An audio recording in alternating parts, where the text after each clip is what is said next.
And we are going to make you privy to something a little special, and that is a little breakfast with the legends. I have with me this morning Roddy Piper, longtime friend, Hall of Famer, and also my very dear, close, personal longtime friend, Mr. Wonderful, Paul Orndorff. I love you. You guys go back to the main event at WrestleMania 1. Yeah, that's right. For crying out loud. And you know something, too? The foresight that Vince had to where he is now, it was nothing like how when we started, this would ever been. Wouldn't have happened that, but he did it. We were still under the code. Absolutely. I think in all due respect, Roddy, we would have had a little better match in that main event if that wasn't the outside-the-ring love affair between you and Mr. T. Love affair. Always one of your favorites. Oh, baby Jesus. We did not get along. No. We did not Nobody get along. did. No. Nobody did. You know, at that time with Paul, again, we came from the code. Yeah. And it was beat into us as, you know. Protect.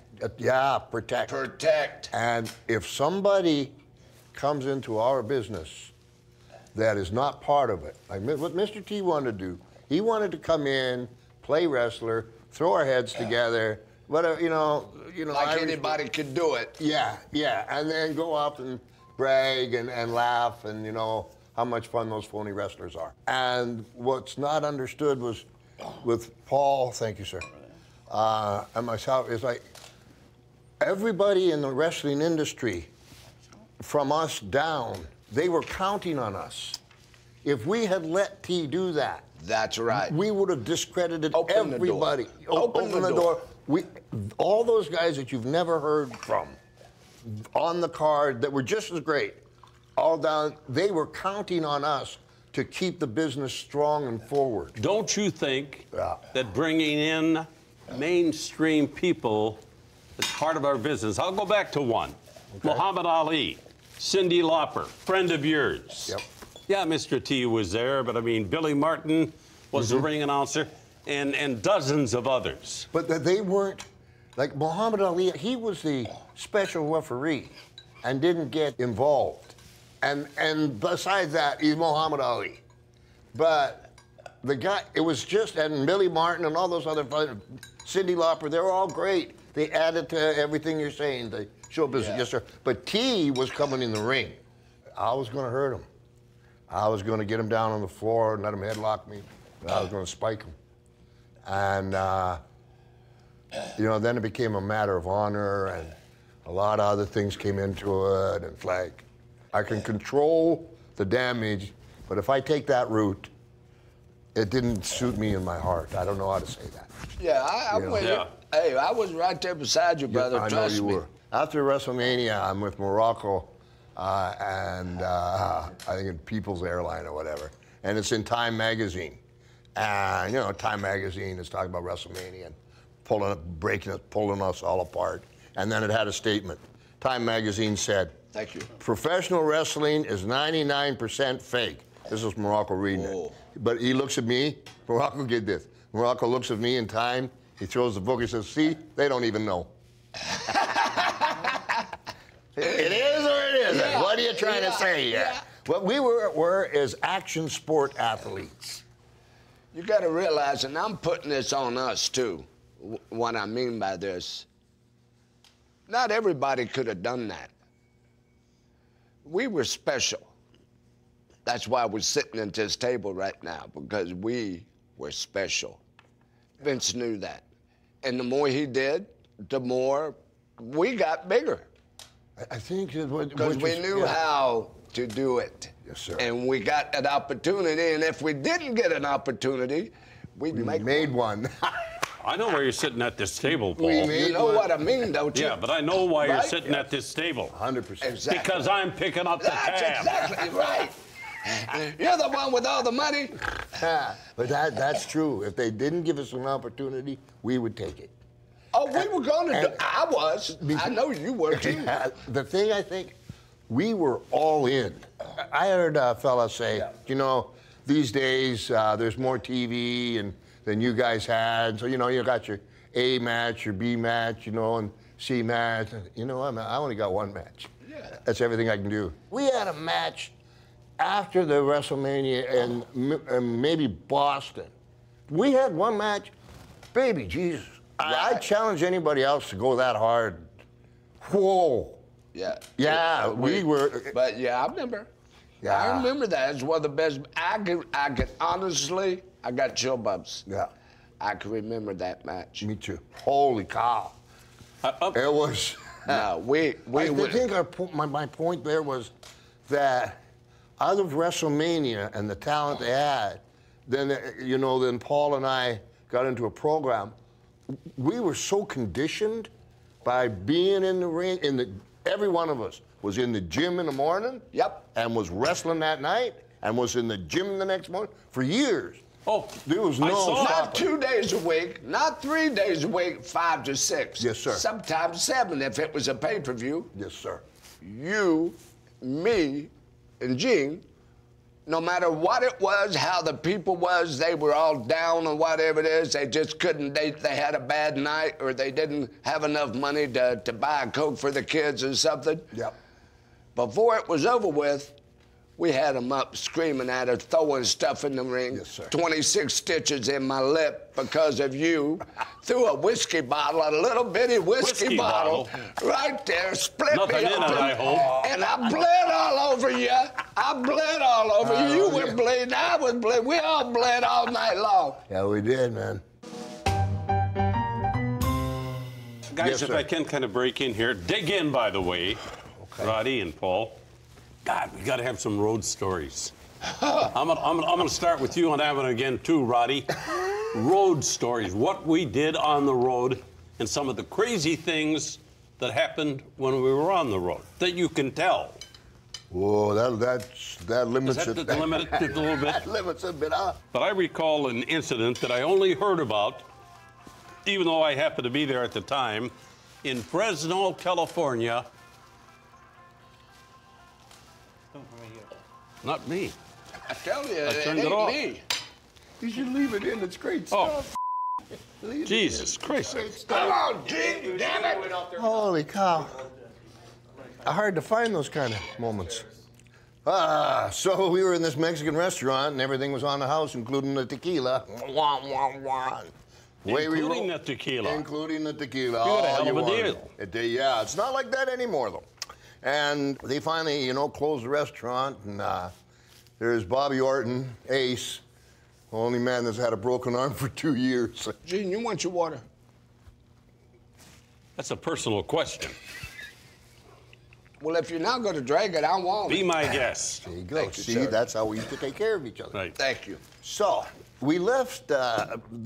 We had a rent-a-car, and we left. And of course, we needed more alcohol because Doesn't everybody? Yes, 6 bottles of tequila is not enough for 3 guys. So we always drove pretty fast. We did so many miles, and Morocco was driving, and we come hard curve, and there was like about 6 railway tracks, like 12 tracks, six Sure. things. And as we were turning, the car just slid on a track. Oh, we get out and start to, E equals MC squared. Survey the damage. Yeah, we have a predicament. Bobby, we're going to tell Bobby Orton, listen, we're going to pick the car up off the track. You dump it in the drive, and we'll tell you when. Okay, so we get back there, and if you ever was around the railway tracks, they got those little pebbles, right? So, okay, Bobby, go! And Bobby hits the gas, and those pebbles are coming like 22 bullets. Ping, ping, ping, ping, ping, and then, Bobby! Ah, you got it. Bobby, no. Anyway, finally Bobby got out of the car, because it wasn't working. And just as we got out of the car, it's like, ooh, a train. Ah, your train. This ought to be cool. My train is coming. Yes. And we were going to watch this train. I'm not embellishing at all. I don't know how it didn't hit the damn car. So we were kind of let down about that, but somehow we get to the hotel, and of course, being responsible, we reported the car stolen.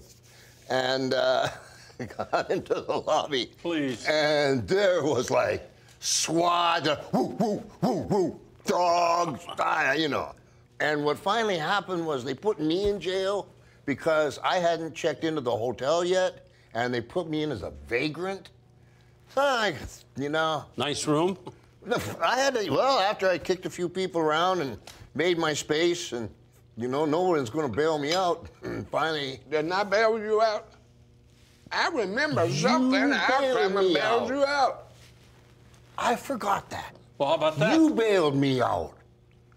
I have Morocco and Ace were useless. No chance there. Thank you. Thank you, my brother. You're welcome. There, see, there's things that come back to me like that. Ribs. I remember so many great ribs, and I remember the guys that were the classic ribbers. I'm going to mention Mr. Fuji. Whoa. I'm going to mention Mr. Perfect. Whoa. Was he something else or what? I love Mr. Perfect. They had some classic ribs that they would play on the boys. One time, they go back to the wars. I think Sting was going to come out of a hole, or I don't know, something was going on, and they needed 6 wrestlers to be under the ring for whatever it was going to be. And so you needed to get them under before the people came in. And so Mr. Perfect wasn't one of them, and he knew it. So Mr. Perfect went back and had to take a constitutional, and he put it in a paper bag. And he came under the ring like he was one of the guys, just enough to rip the paper bag, and he goes, "Oh, I'm not here? Oh, okay." And they did. No. They stayed under that damn ring for 3 friggin' hours with the oozement of the bag. That's a good rib. He was great. He was one of a kind. A great little story. He was out in the AWA, and we went about 30 or 40 miles out Can I have a couple of potatoes? Please. Jesus, Paul, you're going to take my You plate. eat that egg? Oh. I've got the egg. Okay. Here we go. You know, I got in the business when I was very young. I was 2. I remember. That was my IQ.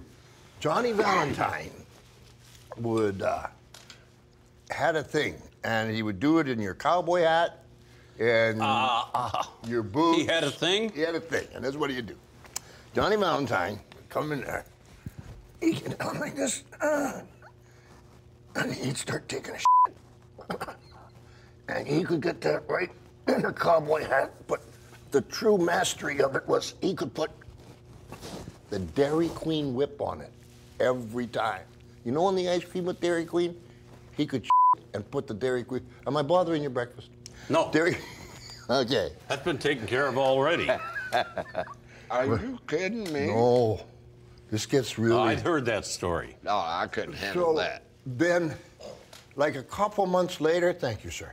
Can you put the Dairy Queen whip on anything?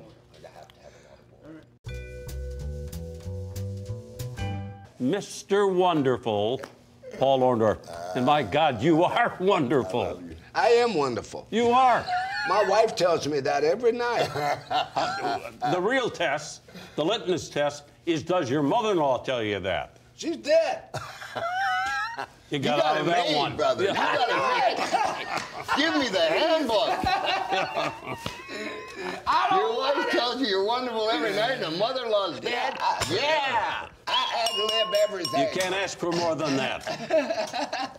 Paul, I recall you were involved in a classic rib that involved luggage, of all things. We used to call Paul Oscar. Oscar the Grouch.